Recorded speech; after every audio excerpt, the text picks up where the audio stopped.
Hey, how's everyone doing today? So I just want to do this video. I noticed it the second I bought this holster. This holster is from Raw Dog Tactical. It's like a hybrid holster with Kydex and then leather back. I use it for my Glock 19, which is just going to sit there and look pretty.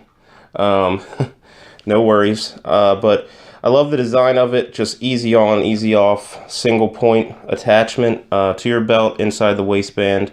And I loved how it had the option to ride at 90 degrees, where you rotate the clip, and then also at, I believe, a 15 or 20 degree cant, which I enjoy carrying at a cant very, very much.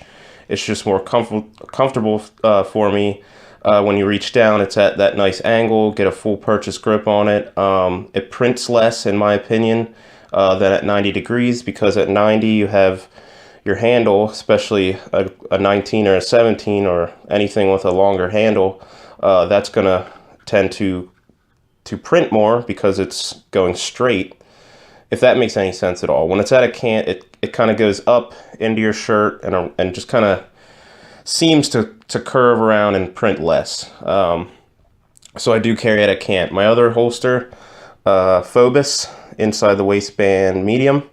This is 2 points, a lot more sturdy, still very, very comfortable, but from the factory, it's got the combat cut to get a full purchase grip without a sweat guard or anything getting in the way, as does this. So this is my other one, 2 points, and these are my two go-tos right now.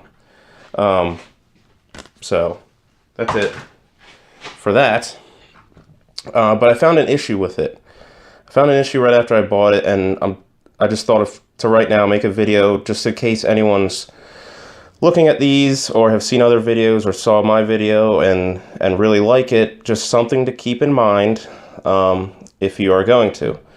So the belt I always EDC is 1 3/4 511 Tactical double duty. I have for probably like 2 years now, been EDCing that belt, but I had to go get another belt for this, but only when the clip on it is adjusted at the degree cant that I like. I'll show you guys. I'll take the clip, I'll take one of the screws out and show you guys. So fits fine here, a little bit of play, not much, but as you can see, goes through perfectly fine. All is well. Now my 1 3/4 belt that I've had for years and love, just because it's a little bit thicker. This one's 1.5 inches, this is 1 3/4.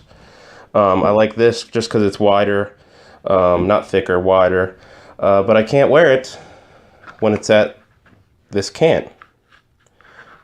It can't go in.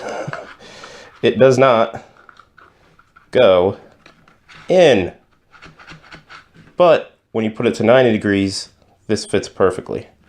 I'll show you real quick. Also, the Phobos fits perfectly. 1 3/4, very snug, just nice. Nice. So that's that.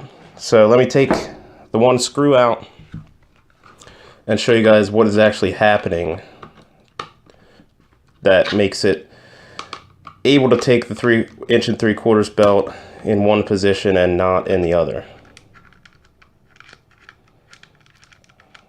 So the screw is out, and if you can see through that hole there, you rotate it to the other hole. See if it's not quite lined up. I would have to loosen that one, but you guys get the point of it. Now, my 1 3/4 belt slides in nicely. It will take it all day long. Clips good, retains good, everything's well with it. So let me show you what is actually happening. Here it is at the 90 degree position. As you see, when you rotate it to the cant,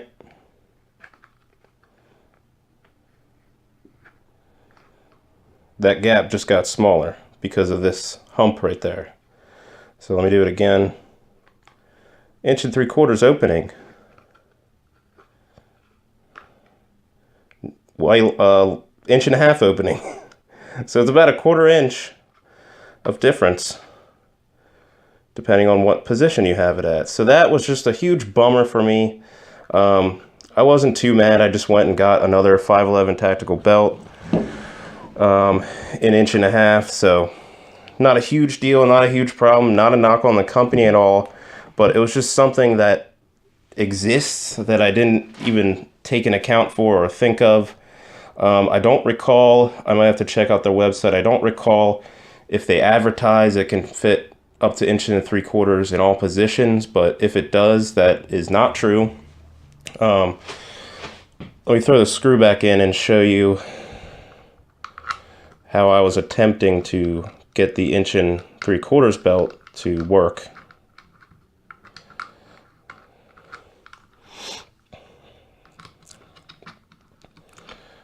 Okay. So that's back in. This is the position I like it in. See that 1/4 inch hump right there? Now here's the 1 3/4 belt. Wonder how many times in this video I say 1 3/4 and 1.5 inches. To get it in, you actually can, but you have to crush the belt a little bit. Here, do it this way. This belt's a little harder at the end. That's what she said. Boom. So you have to like bend the belt. Then you get that. So that is not safe in any way, shape, or form. That you have a high possibility of going to draw your weapon and the holster coming with it, just because that clip can very easily just slide off, and then you bring your whole holster out on a draw, which would be catastrophic in an emergency situation. So yeah, just letting you guys know, there's a lot of companies that make these hybrid style holsters with leather and Kydex and single point, you know, comfortable for appendix carry, things like that. But I don't know if all the other companies have that ridge in there going on that changes the width of belt you can use with different angles. But just something to maybe keep an eye out. Maybe if you're looking to pull the trigger on one of these, no pun intended. If you're really looking to purchase one of these and you carry a wider belt like 1 3/4, maybe email the company and be like, hey, can it take 1 3/4? Even if they advertise it, just maybe shoot them an email. Can it take that size belt in all positions? And then maybe they'll go check it out and realize. I might look up if Raw Dog Tactical advertises that, and if that is the case, maybe I'll just send them a link to this or shoot them an email. Maybe it's just my holster. Maybe it's just the Glock 19. I don't know. Because they do make holsters for a bunch of other ones. But all right, guys, I don't want this video to get too long. Yeah, that is the issue that I found with this holster. And just FYI for anyone out there. Thanks for stopping by. Have a good one, guys.